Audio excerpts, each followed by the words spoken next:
So, uh, I am the speaker for today, so I'll introduce myself in case we haven't had the pleasure of meeting yet. My name is Hunter White. I'm the coordinator for the English Dharma group here. And my journey with Buddhism began when I was in college. I took an intro to Buddhism class, and it really resonated with me. I also took an Asian art history class, and I really fell in love with the imagery of early Buddhism. And so that sort of began a years-long journey of reading. So my background before coming to Buddhism is I was a Lutheran. And for anybody who knows anything about Lutheranism, the whole point is that you read texts. That's like why Lutheranism exists. And so I sort of took that into Buddhism, and I began a journey of reading the Sutta Pitaka, one of the three baskets of the Pali Canon, the suttas. And it was a years-long journey. They're quite large, a lot of repetition. But I actually completed that last year. And since then, I've started moving on to the agamas, which are the Chinese recension of the same kind of texts. And so that's sort of my background there. Professionally, I'm an attorney, and I've been coming here since September of 2022. So today's topic is going to be on the Petavatthu, which literally translates as ghost stories. The reason that I chose this topic is actually because next week is the Ulambana ceremony, and the Ulambana ceremony has to do with ghosts. And I wanted to see what was the foundation of this belief from the Pali Canon, and that's where we get the Petavatthu. So it literally translates as ghost stories. It's a 51-verse collection of text divided into 4 chapters that is contained within the Kundaka Nikaya, which is the minor discourses. So the Sutta Pitaka is divided into 5 major texts or collections of texts. The Kundaka Nikaya is by far the largest with all of its minor texts. But the Kundaka Nikaya is rather famous because it contains texts like the Dhammapada, for example. So a lot of foundational texts come out of there. The Petavatthu is considered a late addition to the canon. The earliest examples that we have of it date from about 300 BCE, so roughly 200 years or so after the Buddha's parinibbana. So this is a late addition, but is considered part of the canonical text. The book deals with the negative effects of karma on rebirth, and specifically on rebirth in the Preta Loka. Sorry, I'm not a Pali expert, so I'm going to butcher some of this. But this is the ghost realm. And another reason I chose this is because we talk a lot about rebirth here, but we don't really see a lot of talk about specifically the ghost realm. It's sort of the one that gets overlooked. We know that you can be reborn as gods, animals, humans, in the hells, but the ghost realm doesn't really come up all that much, but it is one of the realms that one could be reborn in. It also teaches practical information on how a practitioner can honor and give to the ghosts. And this will become important because this is sort of training us to give generously. And to give to not just our departed family members, but also to strangers. And sometimes that can be easier to those that are no longer corporeally with us than maybe someone that's right in front of us. So what is a preta? To begin, I go through great lengths to try and find good imagery. And this one right here on, it'd be my right, I'm sure everybody has seen those famous depictions of the Wheel of Samsara, sort of the wheel with Mara in the background holding it. All of the depictions inside of it are the different realms of rebirth. And this one right here is the Preta world. And we got our little Pretas over here. So a Preta, the word literally from the Pali translates as one gone forth or as departed. And it refers to a being that has been reborn in a lower realm of existence. So we know that as a human, we are in a higher realm than, say, animals. Lower than animals would be the ghosts, and then lower than that would be the hells. And so the Pretas occupy a space between the hells and the animal realm. And one is reborn as a Preta as a result of negative karma. So in one's life or in one's past life, you've done something negative, you've done something bad, but it's not bad enough to end up to put you in a hell, and instead you end up as a ghost. In English, the word is often translated as hungry ghosts, which is interesting because the literal translation is not that. The articles that I was reading on this, this appears to be sort of trying to reconcile what the Pali is and then how it develops later in other parts of Asia. So it's trying to reconcile Pretas and then this other idea of hungry ghosts together. Pretas are typically described as naked, hideously foul-smelling. They have protruding veins, long necks. They breathe fire, have large bellies. They're constantly hungry, constantly thirsty, and they're generally subsisting off of like the worst things that you could imagine. We will see, though, that actually in the Pali, that's not always the case. And in fact, it's not the case for most Pretas. And so it's just interesting that this depiction is really only one part of what these people experience. So in the text, Pretas basically come in two varieties. The descriptions that I'm going to use are my own, but it's sort of trying to make a divide between how they are described. So we have simple Preta, which are sort of that traditional thing I described, foul-smelling, looking bad, suffering, that kind of thing.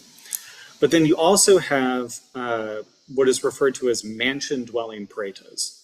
And mansion-dwelling Pretas are, for all intents and purposes, have a description that's very similar to the Devas.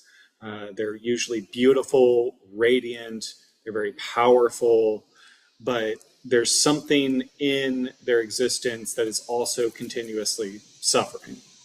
And usually a prominent feature of a mansion-dwelling Preta is some kind of mansion or palace that is part of their rebirth.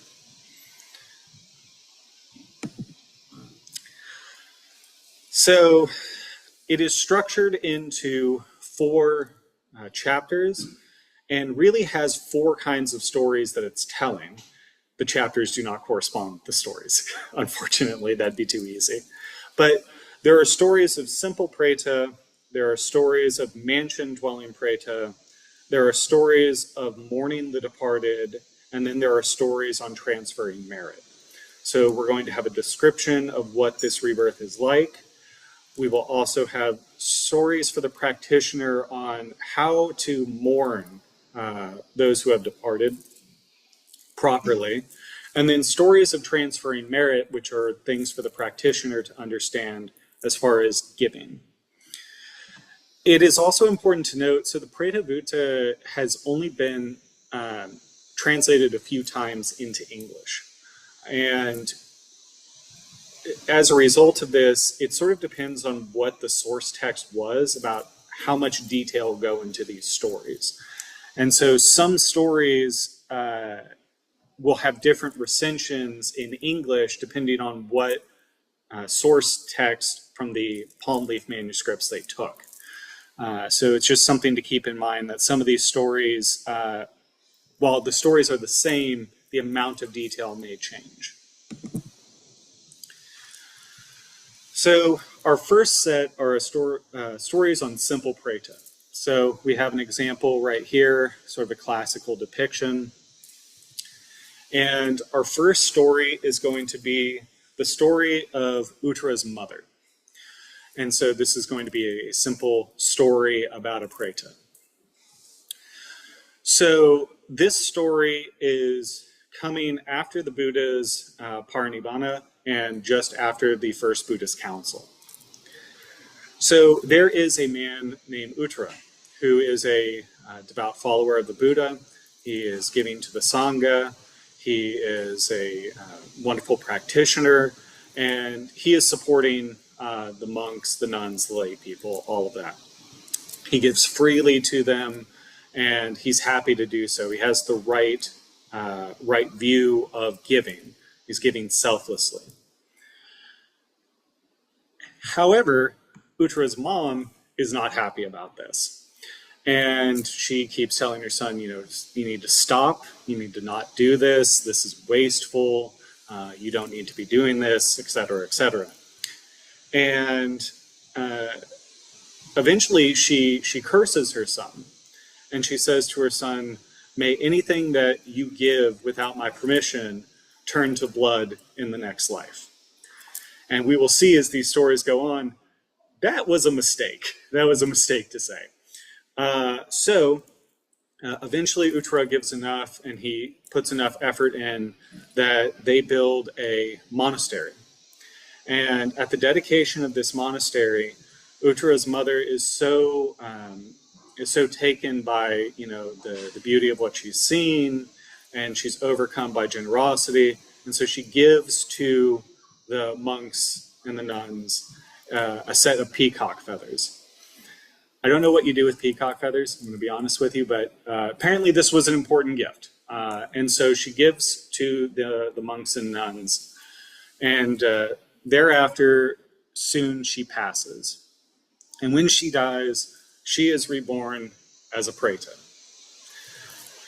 So, there is a monk that is walking the Ganges, and as he's walking along the banks of the Ganges, he sees this creature by the river, and has beautiful, long, glowing hair.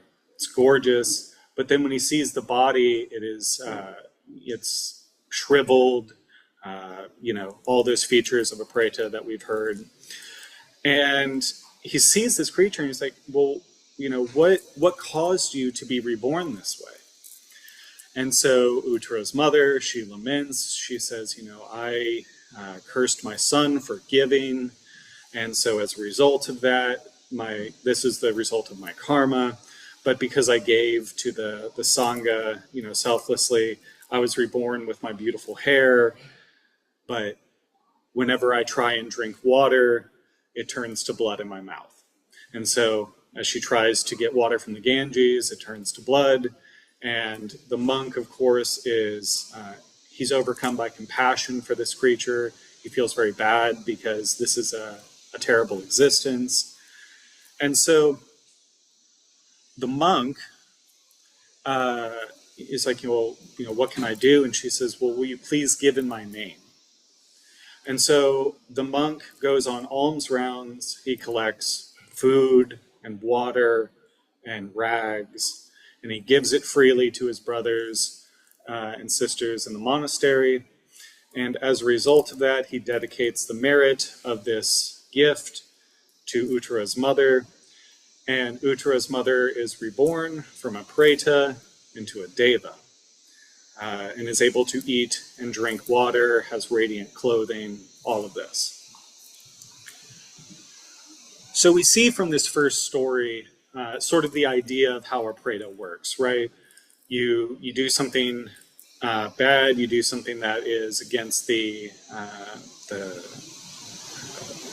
precepts, you're not following the Eightfold Path properly, but it's not something so terrible that you have to burn off the karma in hell. Instead, you're reborn in sort of this suffering state. And we're also going to see that sort of an ironic punishment.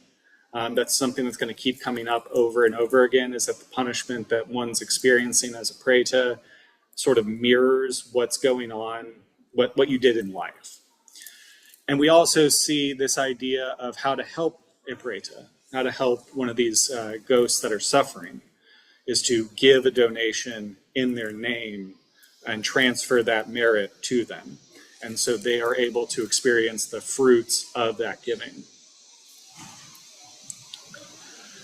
The next story we have is the story of the greedy eater of 5 babies. This is a fun name. This text actually has a ton of fantastically named stories. And this one isn't even the best because we got one with 7 babies, but I wanted to go with the short one. So in this one, the Buddha is at Shravati, and he tells the Sangha a story that he experienced. So there was a man and a woman, and that they were married together.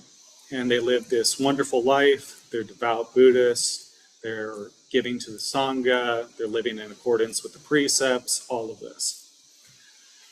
And then when they come to try and have a child, it is determined that the wife is barren. And so as a result, and the husband not wanting for his lineage to end, he takes a second wife. I guess you could do this. Norms were different. So he takes a second wife. And when he does this, the first wife becomes very jealous. She's envious, not just because her husband now has a second woman, but she's also envious because she can bear him a child. And she finds out that the second wife is pregnant. And so in her rage and jealousy, she poisons her and causes her to have a miscarriage. And so the second wife's family is none too pleased about this, and they confront her about this, and they say, did you poison her? Did you cause this to happen? And she says, I swear to you, that's a mistake, all right, mistake number 1. I swear to you that I did not do this, and if I did, may I be reborn, forced to eat the flesh of my own children. She will then soon die afterwards, and is reborn as a preta. And when she's reborn as a preta, she is not in a good situation. We then have a monk who is walking the roads, and he sees this creature crying by the side of the road. She's very upset. And so the monk asks, what caused you to be reborn this way? And I just want to note, something that is interesting is pretas typically seem to have an understanding of why they're in the current state that they are. They seem to have the ability to look back in their past lives and understand why they're there, which in many ways seems fitting so you can understand sort of why this is happening, because otherwise this would be probably pretty disturbing. But he asks her, why is this happening? And she says, well, I was this first wife, you got a second one, I was jealous, I made this oath, and now every morning I am cursed to give birth to 5 children, and in the evening I am forced to eat their flesh and drink their blood, and I'm never satisfied. And this repeats every single day. And so the monk is, of course, horrified by this and tries to offer consolation to her. So in this story, we can see the negative effects of karma. Yes, this person tried to live in accordance with the Buddha's life, but they did something terrible. They swore a false oath, and so this is what they're experiencing. Another thing to note is not all these stories have happy endings. This one does not end with a transfer of merit that helps this person. And so this is just a story of sort of the negative effects of karma. And then finally, we're going to get to the story of sugarcane, or the sugarcane ghost. And I love this one, all right? Because something to keep in mind is some of these preta stories, you don't really have to do a lot to be reborn as a preta. Sometimes it can be pretty minor, and then the resolution to it can actually be fairly comical. So we have the story of the sugarcane ghost. So in this story, it is told by the Buddha at the bamboo grove in Shravati. The Venerable Maha Moggallana, who is going to come up later in our story, because he's sort of important, later in our talk here, he is on alms round. And as he is walking through the village, he comes across a sugarcane grove. And he sees a creature in the grove, and the creature is trying to reach for sugarcane, but every time he reaches for the sugarcane, it pulls back from him, and he's not able to grab it. And so, he goes to this creature, and he's like, what's wrong? And he says, I don't know. Every time I try and grab the sugarcane, it pulls away from me, and I don't know why. This is one of the only stories in this collection where it seems the ghost doesn't understand why this is happening. And so Moggallana has to answer for him why this is occurring. And the ghost will ask, what did I do to cause this fate? I'm so hungry, I'm so thirsty, I can't eat. The sugarcane moves away from me. And so he says, well, in a past life, you were a sugarcane farmer. And one day, you were chewing on some sugarcane, walking down the road, and a beggar came up behind you, and he said, Sir, I'm so hungry, I'm so thirsty. May I please have some of your sugarcane? And you ignored him. You kept walking, chewing on your stalk of sugarcane. And he begged you. He said, Sir, please, I'm so hungry, I'm so thirsty. May I please have some sugarcane? And finally, you relented, but you didn't give selflessly. Instead, without even looking at him, you handed him the sugarcane from behind, but you were not generous about it. And so you were reborn as a preta. Sort of a big price for not giving somebody a piece of sugarcane, but this appears to be what happened. And so he says, well, what can I do? What can I do with this fate? And Moggallana says, well, if you go towards the sugarcane and you turn your back to it and you try and grab it from behind, you'll be able to grab it. And he tries it, and sure enough, he's able to eat the sugarcane. He's able to grab it, he's able to eat it. And so the preta is so thankful, he says, please, will you take this sugarcane grove and donate it to the Sangha in my name? And so the monk collects the sugarcane, gives it to his brothers and sisters at the monastery, and transfers the merit in the name of this sugarcane preta, and this preta is reborn as a deva. So, same kind of simple story, right? We see sort of the structures of how these work. You do something bad, even if it's minor, and then you give in this person's name to the Sangha, and they're able to be reborn. Next up, we have the mansion-dwelling pretas. So these stories are interesting because the pretas are often living very luxurious lives, and yet we'll see that they're still suffering in some way. Our first story, the story of Kanamunda. The translation of that is going to be fun. It's the dog with the torn ears. So the story is told by the Buddha in Shravati, and it is about something that occurred during the last eon, during the eon of the Buddha Kassapa, the previous Buddha to the Buddha Shakyamuni or Buddha Gautama. And there was a devout disciple of this Buddha, and he gave freely, followed the precepts, and he had a wife, and she did the same. And they were wonderful members of the community. They gave generously. They followed the precepts, all of this. And all of the wives of the other disciples, other followers, they see that these people care so much and are following, and they also do the same. And then a band of rogues come to town. And you know that's going to be a problem. And these rogues get together and they say, well, let's have a bet. Whoever can sleep with the wife of one of these people gets all the money from everybody else. And these rogues are like, yeah, that sounds like a wonderful idea. And so one of these rogues, who I can just imagine, this look, right? Plays the sitar, knows poetry, I mean, I guess just a real slick fella. He is able to seduce the wife of this very devout disciple, and she commits adultery. And so the women in the town, they find out about this, and they're like, but you're such a good person, we're not going to tell, don't worry, your secret's going to be safe with us. That's going to be a problem. And so this rogue goes back to his other band of rogues, and he says, all right, everybody pay up. I won the bet. And they're like, okay, yeah, I mean, we all bet.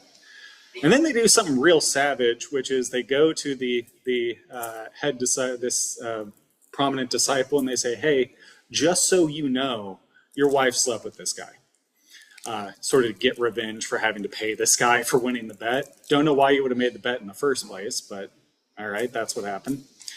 And so he's disturbed by this, and he goes to his wife, and he says, is this true? Did this happen? And she swears an oath. All right, we're seeing a theme here. Don't swear false oaths. She swears an oath and says, I did not do it, and if that were to be true, may I be reborn and torn apart by a dog with clipped ears. That's going to be a mistake. I'm sure everybody can guess from the name. So he's not satisfied by this, and he goes to the other wives and he says, is this, I was told by this rogue that this occurred. And they all say, no, that didn't occur. She didn't do that. And, if this is a lie, may we be reborn as slaves to her in the next life. Don't swear false oaths, all right? Everyone's seeing sort of a theme going on.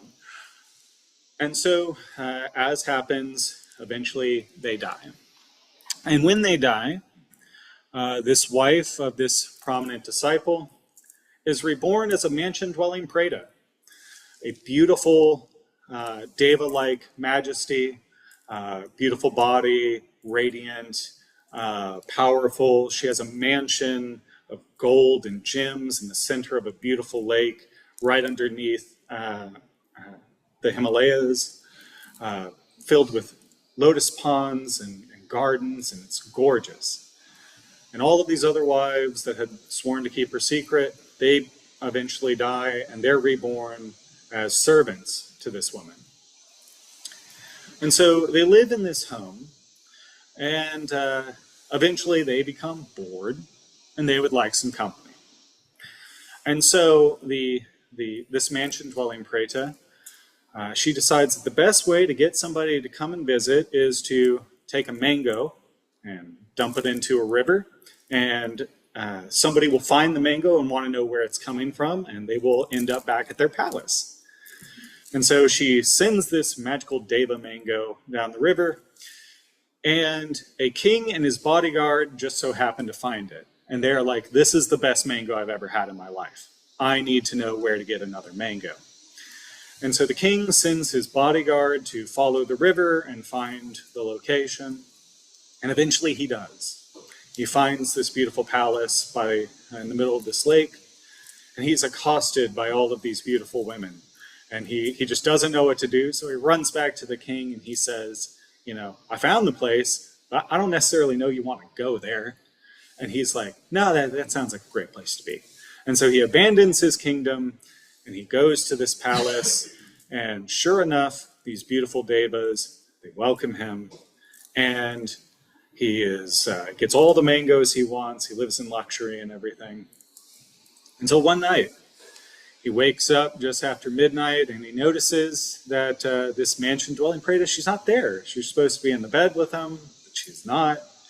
So he starts looking around the palace for her, and he can't seem to find her. And he goes out into the gardens, and he sees this Preta walking across the water towards the shore. And so he thinks, that's odd. Well, I should probably follow her, right?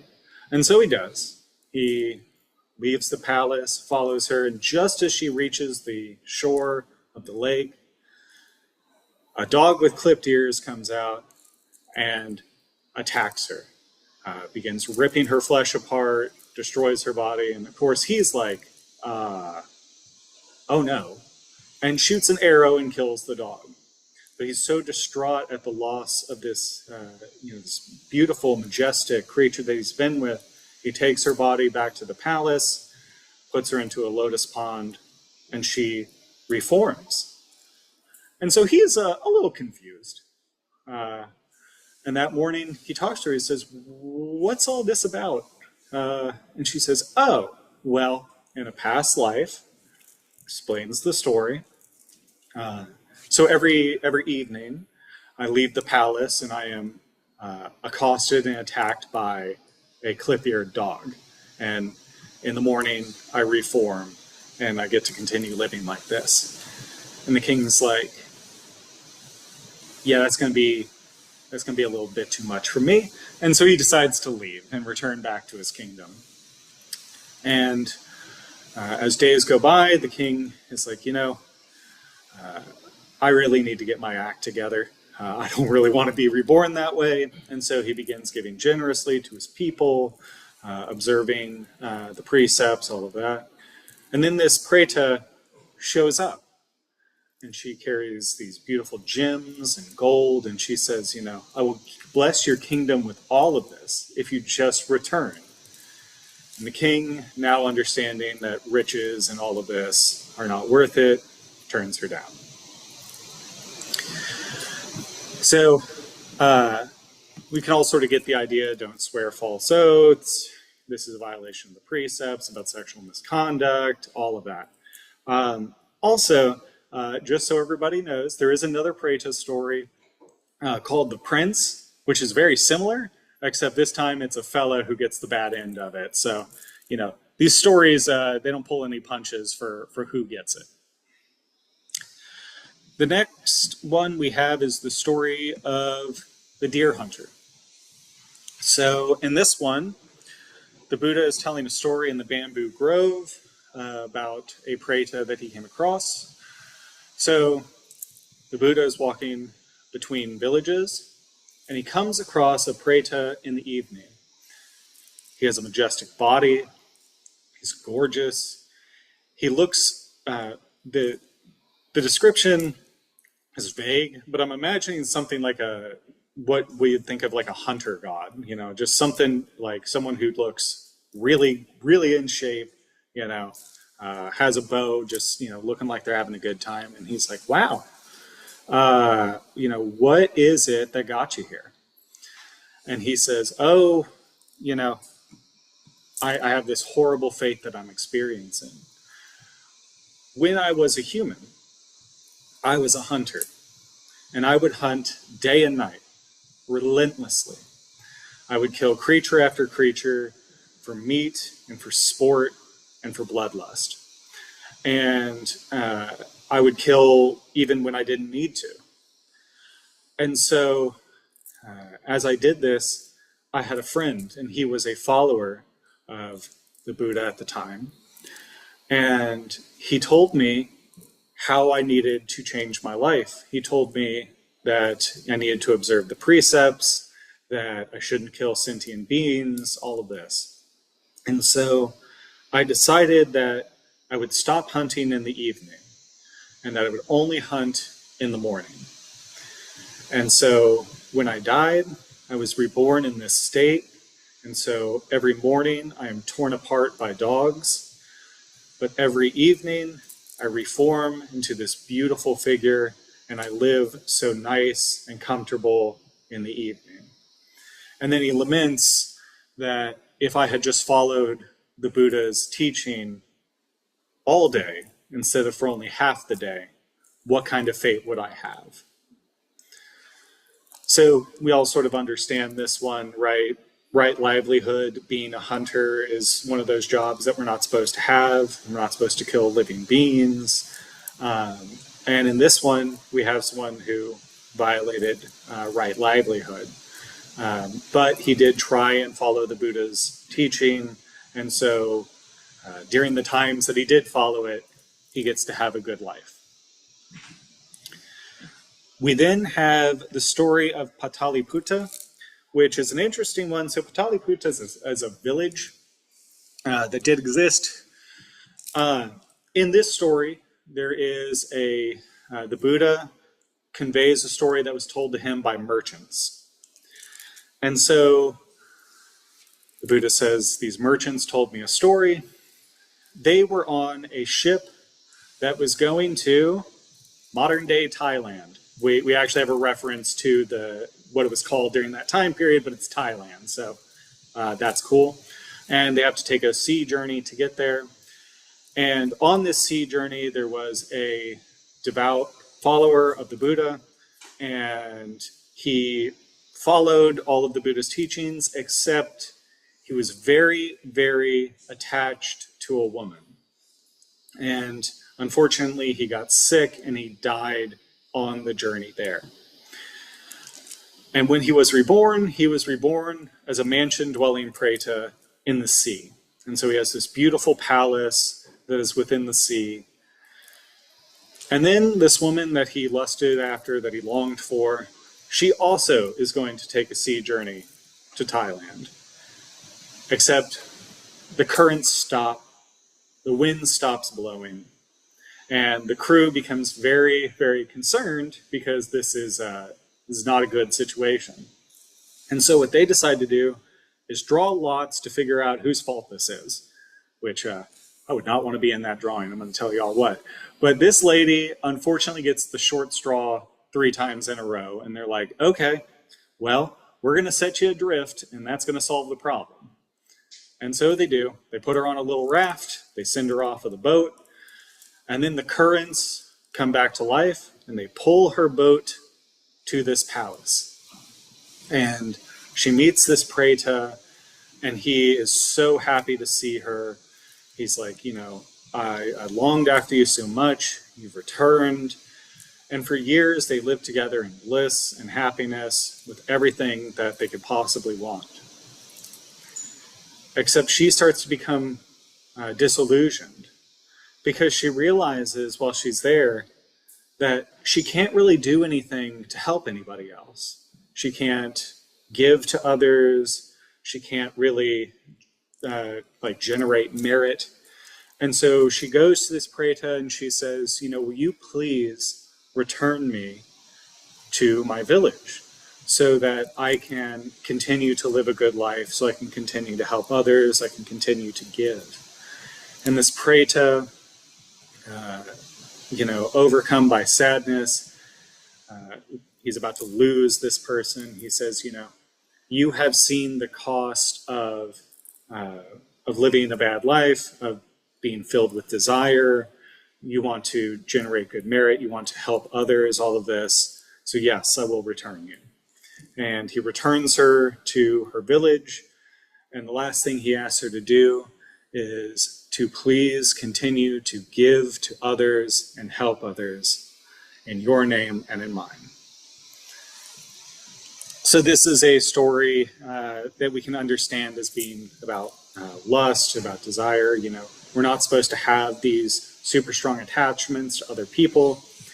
This can sort of anchor us into the cycle of rebirth, which it has done for this man. And even though he lived a good life, unfortunately, his desire was so good that he gets this bad fate, right? Because he's not being torn apart by dogs or anything, but it's still not a good experience.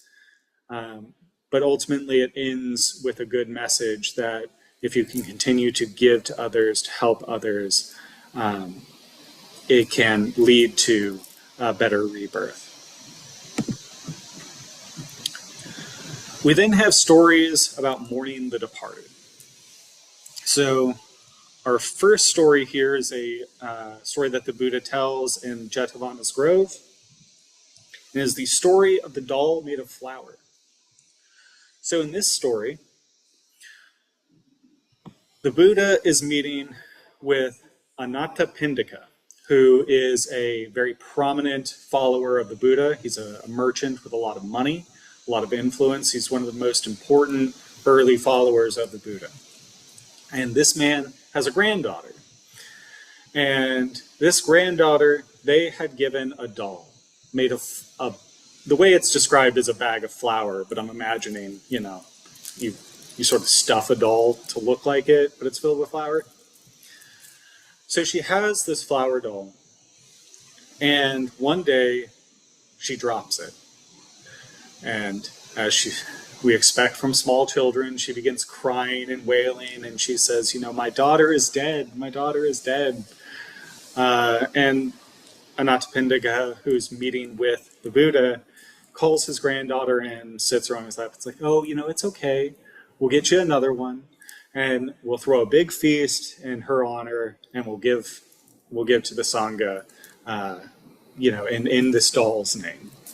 And so he looks to the Buddha, and I'm just imagining just like sort of the look, like, will you come back? We'll do a feast tomorrow, bring the Sangha, we'll do all that. And so the Buddha returns with 500 monks, and they have a feast. And the Anathapindika, he dedicates the merit of this gift to the Sangha in the name of this flower doll. And so the Buddha accepts it, and he says, it is good to give to those, in the name of those who have departed, and good results will occur afterwards. And then his ministers and the other nobles that are there are like, okay, so this is a good idea. And so they begin making the same offerings to their departed relatives, to other departed spirits, until this becomes a trend. And so the Buddha will comment to Anathapindika later, as this becomes something that's commonly done, that so much good has come from a simple flower doll. So this is just sort of a story about how to give, right? How to mourn those that are lost. You give in their name to the Sangha, you give to others, and you dedicate that merit in their name, and so it helps them. We then have the story of the ox. So this one, the Buddha is telling the story in Jetavana's grove, and there's a grandfather, a father, and a son. And the grandfather dies. And the father becomes so distraught by this, he rips his shirt off, he screams and wails around the funeral pyre. He's so sad, he's completely inconsolable. And after the funeral, he's in a depression, he lets his business fall, and he won't even go out to see people. He's just so overcome by sadness. And so the son, who is a wise follower of the Buddha, gets an idea. He goes out of the city gates and he finds a dead ox.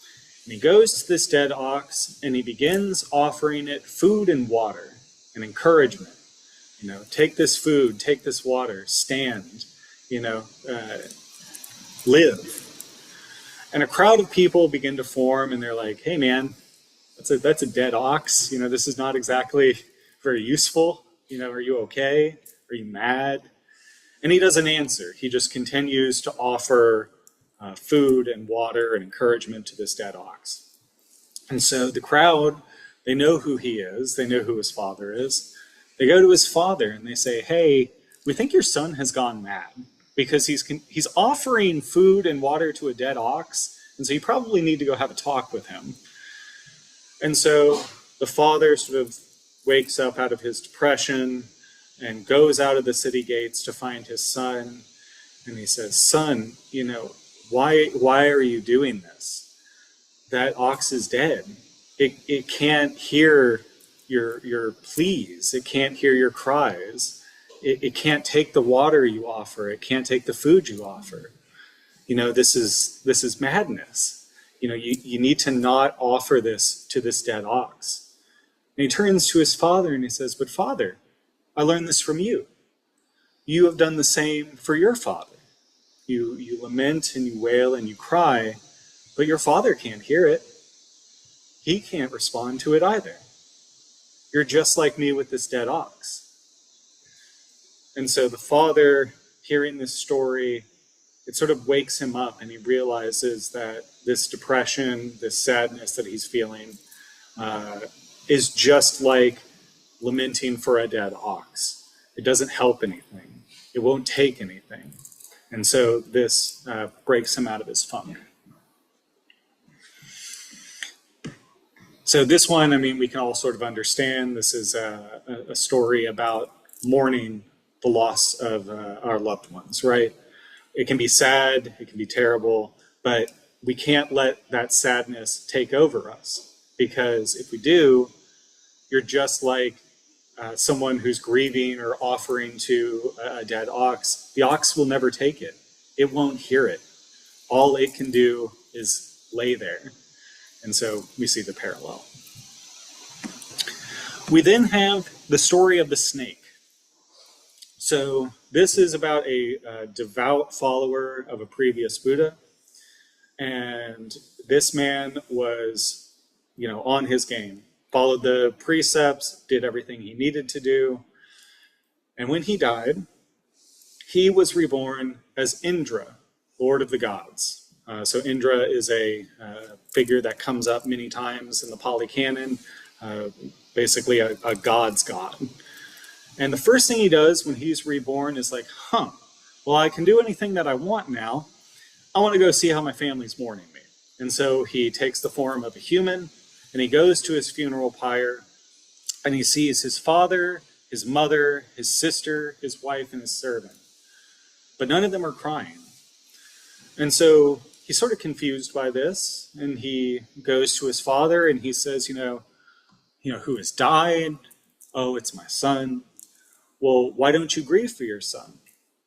And the father says, the body is like a snake.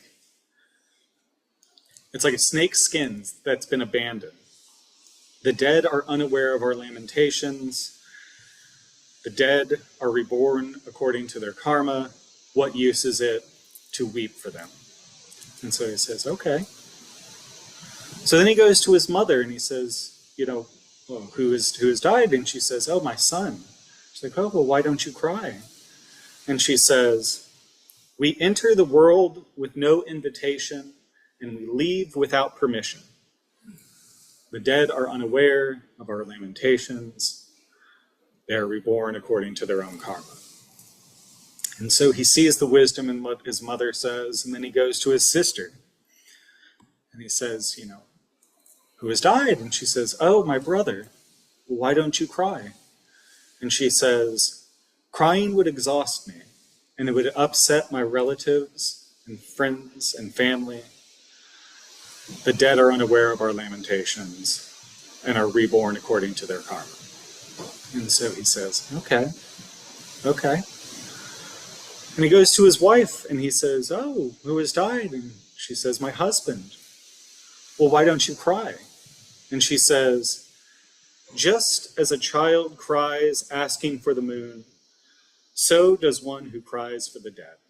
In other words, a child may cry for something that's impossible, and that's the same as crying for one who is dead. The dead are reborn according to their karma. And then finally, he goes to his servant, and he says, who has died? And he said, oh, my generous master. And he says, okay, well, why don't you cry? And he says, just as a shattered pot cannot be fixed, so too does crying not fix the dead. The dead are unaware of our lamentations, and they are reborn according to their own karma. So we can see from these stories, they're just sort of lessons about, crying for the dead. It's something that is natural. We're all going to do it. But, on some level, we have to understand they're gone. They can't hear it anymore. They're experiencing the fruits of their own karma now. We then go to the stories of transfer of merit, and our first one here is the simile of the field. This is the opening to it. I'm just going to read it exactly because it's sort of a good example of how transfer of merit is supposed to work for a preta. So, homage to the Blessed Noble, the perfectly enlightened one. Arahants are like fields, donors are like farmers. A gift is like a seed, and from this the fruit grows. The seed is sown in the fields for the benefit of the departed and the donor. The departed feed from it, and the donor grows in merit. Having done what is wholesome in this way, you honor the departed. Having made good karma, one goes to the ground of heaven. So we sort of get the metaphor here, giving to the Sangha, giving to the Pretas. You receive the benefit of this positive action of generosity, and then they experience the positive aspects of it as well. We then have the story of the ghosts outside the walls. This is a simple one. The Buddha gives a sermon to King Bimbisala, and the king makes an offering to the Sangha. And when he does this, the Buddha tells him the pretas that exist outside of his castle. And he says, if you give in their name, they will experience these good effects. And then he describes what it is that the pretas are experiencing. They live only on our compassion. They can't grow food, make water. They can't make their own dwellings. Everything that they have comes from us. And so giving to them is a very good act of generosity. Finally, we have the story of the mother of Sariputta, and I have this one in red because this one is important, because this one is a sort of a bigger deal than the others. So this story in the Petavatthu is the basis for the Ulambana Sutta, or the Yupen Sutta. Okay, so there's a famous story of Mulyan going to the hells to rescue his mother. The basis of that story is from the Pali, and this is the story that it comes from. So this one is sort of funny because Mulyan, which is the translation of Mahamogliana, is actually sort of a minor character, and somehow in the recensions of this story becomes the main person. So this tells the story of Sariputta, who is around with our cast of other big Arahant monks, including Mogliana. And there is a man who is giving to them generously, and he doesn't just give to them, he gives to all wanderers, the poor, all of this. And this man has a wife, and she does not like giving. In fact, she's sort of mad at her husband for doing all of this. And then one day he has to leave the village to go do something. And so he tells his wife, will you please continue to give like I'm doing while I'm gone? And she's like, oh, absolutely, I'm going to do that. So he leaves, and then she stops giving. And in fact, she starts cursing everybody. She says, eat dung, eat urine, eat your mother's brain, and won't even give anybody a place to stay except for a dilapidated shack in the back, and is just generally rude and mean to everybody who they used to be given things generously. And she will die, and when she dies, she is reborn as a preta. But being reborn as a preta, she can see her past lives, and she realizes that 5 lives ago, she was the mother of Sariputta. And she knows that Sariputta is in the village, and so she's like, if I go talk to him, maybe he can help me.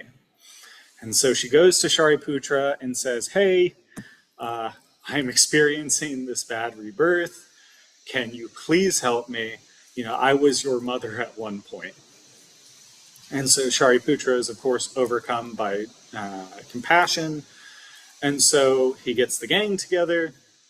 And this is where the story, it's different in the translations. Either they build a bunch of huts and collect a bunch of food and water and give it to the Sangha, or they go to the local king, do the same thing, just sort of depends. And either way, both of them come together when Shariputra and his others give it to the Sangha, dedicate it in Shariputra's mother's name, and she is reborn as a deva.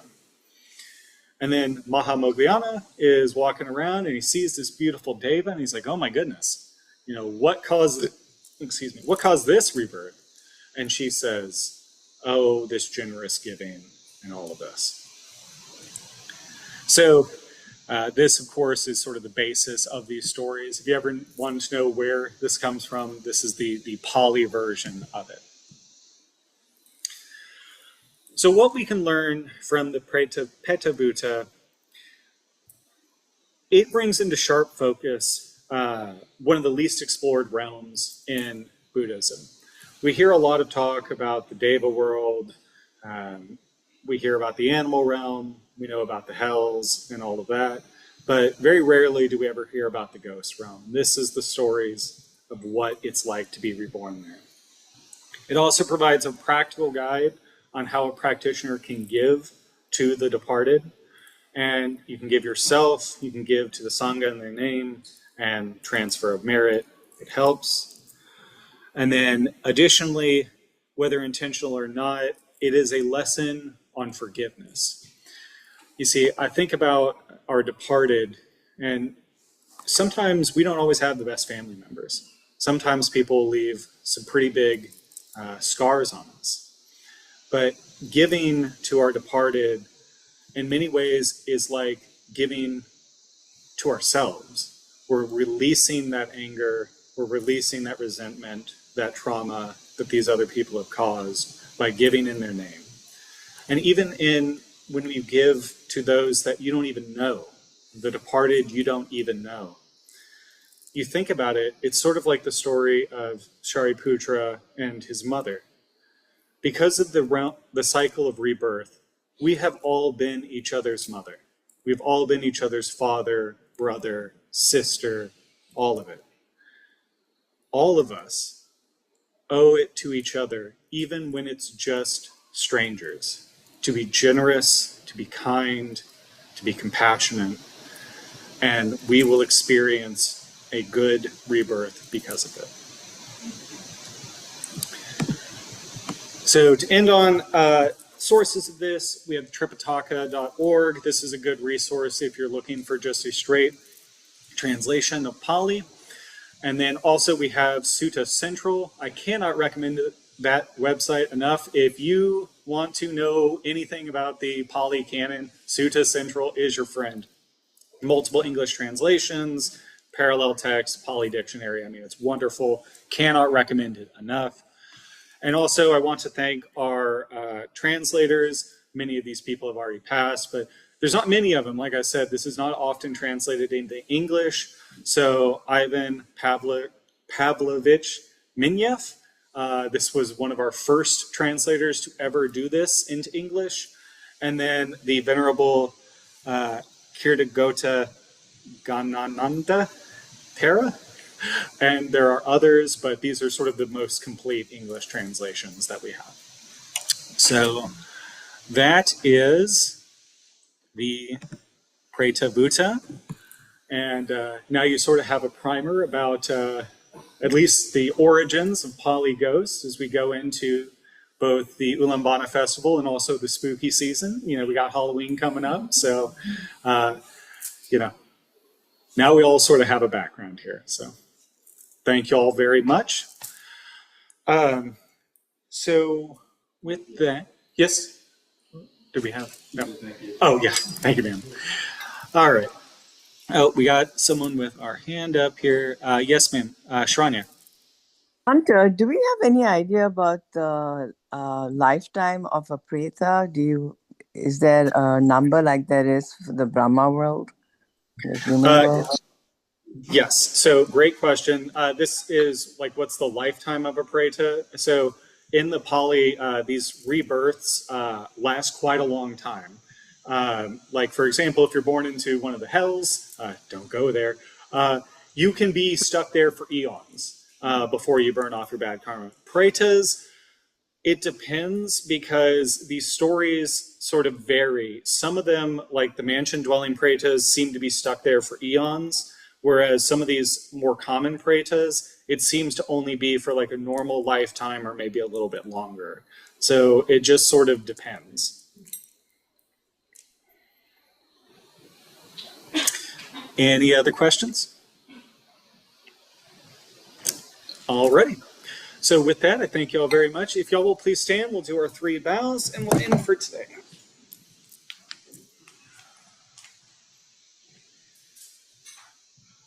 We will do 3 bows to the Buddha, the Dharma, and the Sangha.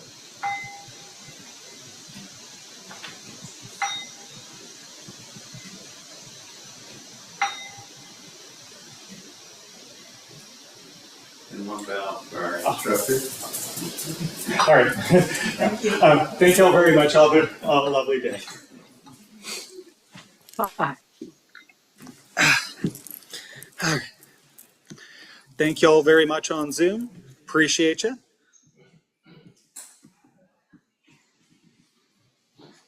Thank you very much. Thank you, Hunter. Bye-bye. All good. Bye. No, you're good.